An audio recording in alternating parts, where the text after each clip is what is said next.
আজকের গল্প লেখিকা অনিন্দিতার সাফল্যের খতিয়ান। কি ঘেমে গেছিস রে, কপাল দিয়ে তো ঘাম গড়াচ্ছে। এসিতে বসে আগে খানিকক্ষণ জিরিয়ে নে। তাই এলি কিসে করে? নির্ঘাত বাসে এসেছিস? নইলে এমন ঘাম হয় অনুষ্ঠান বাড়ি? আজকের দিনটা অন্তত ক্যাবে করে আসতে পারতিস। শুভায়ুতার রোজগার অল্প মানলাম, কিন্তু তুইও তো উপার্জন করিস। একটা দিন ক্যাব এফোর্ড করতে পারতিস না? এমনভাবে ঘেমেছিস যে সব মেকআপই নষ্ট হয়ে গেছে। ছবিতে দেখতে বাজে লাগবে। তুই অবশ্য সেলফি টেলফি তুলিস না, একদিক থেকে চাপ নেই। মুচকি হাসলো তানি। টুসু হেসে বলল, পাউট করে সেলফি তুলে কি হবে বল দেখি?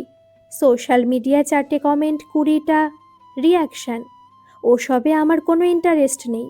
তোরা তো ভালো করেই জানিস নিজের মতো করে আমি যথেষ্ট ভালো আছি। ওই শো অফের গোলক ধাঁধায় একবার ঢুকলে বেরোতে পারা মুশকিল তো বটেই, অসম্ভব বললেই চলে। মাকড়সার বোনা জালের ভেতর দিয়ে চলতে চলতে কখন যে বেরোনোর পথ হারিয়ে ফেলবো টের পেতে পেতে সময় পেরিয়ে যাবে।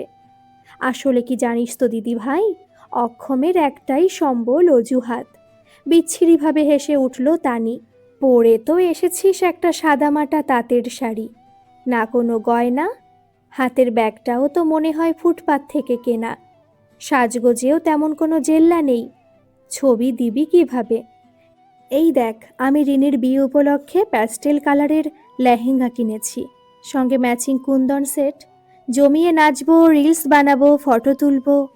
আমি তুলে দেব না হয়, তোরাই তো বলিস আমি খুব ভালো ফটো তুলি। হাসি মুখে বলে উঠল টুসু। বুকের ভেতরটা যন্ত্রণায় ফেটে গেলেও এখানে দেখালে চলবে না। সবার সামনে মুখের হাসি ধরে রাখতে হবে, নইলে তার অর্থনৈতিক অবস্থা নিয়ে আরও অনেক মুখরোচক আলোচনা হবে, যেটা সে সহ্য করতে পারবে না। শুভায়ু রোজগারে যতই সাধারণ হোক, মানুষ হিসেবে, পার্টনার হিসেবে অসাধারণ। শুভায়ুর নিন্দা সে সহ্য করতে পারে না। সে না হয় তুলে দিস, নিজের তো আর ফটো তোলার মতো অবস্থা নেই। সাজের যা ছিঁড়ি। বিয়ে বাড়িতে এসেছিল, একটু তো মানুষ লিপস্টিক কাজল সঙ্গে করে আনে। তুই বরং আমারগুলো নিয়ে চোখে ঠোঁটে বুলিয়ে নে। সব দামি ব্র্যান্ডের, জানিস তো সস্তার মাল আমার পোষায় না। না রে, আমার লাগবে না। কোনোদিন আমাকে খুব একটা সাজতে দেখেছিস? সে তোর মর্জি, আমি কিন্তু বাপু বলেছিলাম। শুভায়ুকে দেখলাম কি ম্যাড মেরে একটা পাঞ্জাবি পরে এসেছে।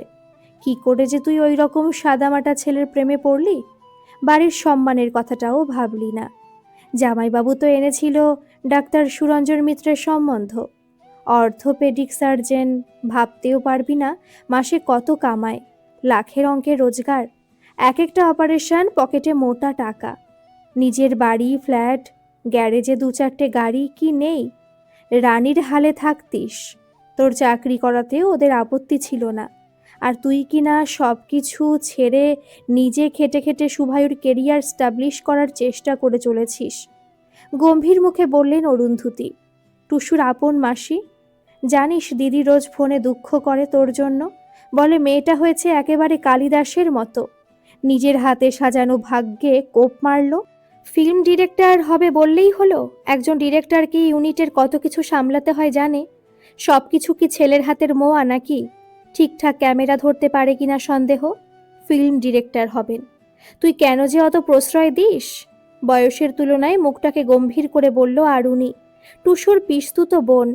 বাড়ির সবার আলোচনার সূত্রে সে বুঝে গেছে টুসু দিদি একটা অপদার্থকে বিয়ে করেছে। আমি বাপু অত শত বুঝি না। সংসার চালানোর ক্ষমতা না থাকলে সে পুরুষ মানুষের বিয়ে করাই উচিত নয়। সে তুমি যাই বলো আর তাই বলো। কাবাব আর কফিটা খেয়ে নে টুসু। আমাদের মেয়েটা কাবাব খেতে কি ভালোই না বাসত। আহারে, গরমে ঘেমে নে, মেয়েটার মুখখানা একেবারে শুকিয়ে গেছে। কাবাবের প্লেট আর ধোয়া ওঠা কফি হাতে ঘরে ঢুকে এলেন টুসুর পিসি অদিতি। সভয়ে টুসু চারিদিকে তাকিয়ে নিল। ধারে কাছে শুভায়ু নেই তো। কিছুতেই আজকের অনুষ্ঠান বাড়িতে আসতে চাইছিল না। এক প্রকার জোর করে টুসু ধরে এনেছে। এসব আলোচনা শুভায়ু শুনলে কেলেঙ্কারির এক শেষ হবে। ভীষণ আত্মসম্মান বোধ, হয়তো এখনই বিয়ে বাড়ি ছেড়ে বেরিয়ে যাবে। তখন টুসুকেও সঙ্গে যেতে হবে। হাজারো আত্মীয় স্বজনের ভিড়ে কেলেঙ্কারির এক শেষ। মৃদু স্বরে বলল টুসু, আমি যতদূর বুঝি রিলেশনশিপ মানে সাপোর্ট, একে অপরের পাশে থাকা। ভালোবাসি মানে যে কোনো অবস্থায় ভালোবাসি, ভালো অবস্থায় পাশে থাকবো, খারাপ অবস্থায় হাত ছেড়ে দেব, এমনটাকে আর যাই বলুক ভালোবাসা বলে না। আমি শুভায়ুর সঙ্গে সুখী, দিন শেষে এটাই একমাত্র সত্যি। মনকে স্তোক দিতে কত কিছুই না বোঝাতে হয়। চল রে আরুনি, আমাদের দেরি হয়ে যাচ্ছে, মুখ বেঁকিয়ে বলল তানি। ওদের সঙ্গে বাকিরাও বেরিয়ে গেল। বর আসার আগেই সেলফি টেলফিগুলো তুলে ফেলতে হবে। পার্লার দিয়ে সেজেছে কি আর সাধে। কাবাবের প্লেট হাতে একলা বসে রইল টুসু। অপমানের কাবাব তার গলা দিয়ে নামবে না। দুফোঁটা চোখের জল গাল বেয়ে পড়ল প্লেটের ওপর। ভাগ্যিস কেউ সাক্ষী থাকলো না। দিন কেটে যায় নিজের মতো।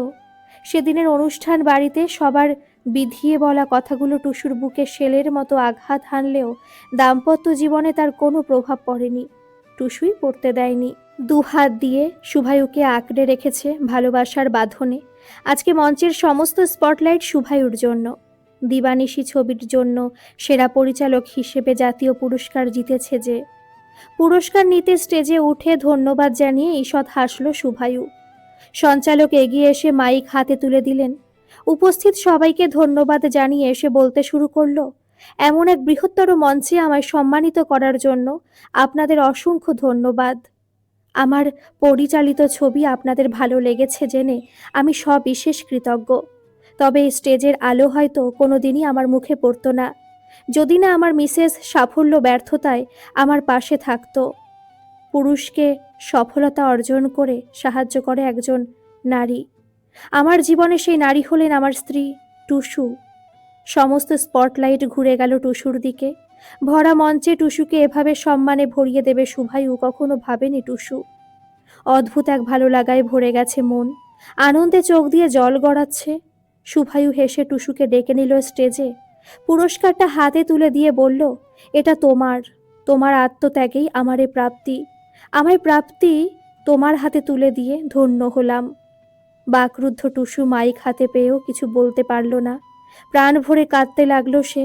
জাতীয় পুরস্কারের মঞ্চে দাঁড়িয়ে এমন সম্মান পাবে ভেবেছিল কোনোদিন? জীবন শুধু নেয় না, ফিরিয়েও দেয়। মনে হচ্ছিল সবার সামনে শুভায়ুকে জড়িয়ে ধরে বলে, ভালোবাসি তোমায়, এভাবেই ভালোবাসবো সারা জীবন। বাড়ি ফিরতে না ফিরতেই তানির ফোন। উচ্ছ্বসিত স্বরে বলল, কখন থেকে চেষ্টা করছি। খালি বলে লাইন বিজি। জিজুকে একটু দে না রে দিদি ভাই, কি দুর্দান্ত ডিরেকশন দিয়েছে, দেখে চোখ জুড়িয়ে যায়। আমি তো এর মধ্যে 3বার দিবানিশি দেখে ফেলেছি। বন্ধুরা তো সবাই অবাক হয়ে গেছে শুভায়ুদা আমার জিজু শুনে। এবছর কিন্তু আমাদের কলেজ সোশ্যালে জিজুকে আসতেই হবে, নইলে বন্ধুদের কাছে আর মুখ দেখাতে পারবো না। কি বাজে ব্যাপার বল দেখি দি ভাই, জিজুর সঙ্গে আমার একটাও ছবি নেই। তুই এত ভালো ভালো ছবি তুলিস, আমার সঙ্গে একটা তুলে দিবি তো। বন্ধুদের কাউকে দেখাতেই পারলাম না। টুসুর ইচ্ছে করছিল চিৎকার করে বলে, জিজু তো দূরের কথা, কোনোদিন মানুষ হিসেবেও কি মানুষটাকে পাত্তা দিয়েছিস? কিন্তু চাইলেও সব কথা মুখের ওপর বলা যায় না। হেসে বলল টুসু, তো জিজুর সঙ্গে একবার কথা বলে নিস। তানি ফোন রাখতে না রাখতেই স্ক্রিন জুড়ে অরুন্ধতির মুখ। ভিডিও কল করেছেন। সত্যি রে টুসু, কপাল করে স্বামী পেয়েছিলি বটে। জাতীয় পুরস্কারের মঞ্চে দাঁড়িয়ে বউকে কেউ অমন সম্মান দিয়েছে জীবনে দেখিনি। শুভায়ু আমাদের হীরের টুকরো জামাই। শোন, জোড়ায় একদিন আসিস, বিয়ের পর থেকে তোদের তো নিমন্ত্রণ করে খাওয়ানোই হয়নি। এ বাড়িতে সবাই একবার চোখের সামনে শুভায়ুকে দেখতে চায়, ওর সঙ্গে সামনাসামনি বসে কথা বলতে চায়। যতই হোক জাতীয় পুরস্কার প্রাপ্ত জামাই কম বড় সম্মান? তোর মা বলছিল জামাই নাকি লোটে মাছের ঝুড়ো আর কাতলা মাছ ভাজা খেতে পছন্দ করে। আগের দিন একটু জানাস, আমি বানিয়ে রাখবো। যাবো গো যাবো, একটু ফাঁকা সময় পেলেই যাব, জানাবো। আর একটা ফোন আসছে গো, রাখি এখন। স্ক্রিনের দিকে তাকিয়ে দেখলো আরুনি ফোন করেছে। ধরতেই অভিমানী গলায় বলে উঠল সে, কখন থেকে চেষ্টা করছি, জিজুর ফোন বিজি। তোরও? আমি বুঝি জিজুকে সামনে থেকে কংগ্রাচুলেট করব না? এত বড় সাকসেস ভাবাই যায় না।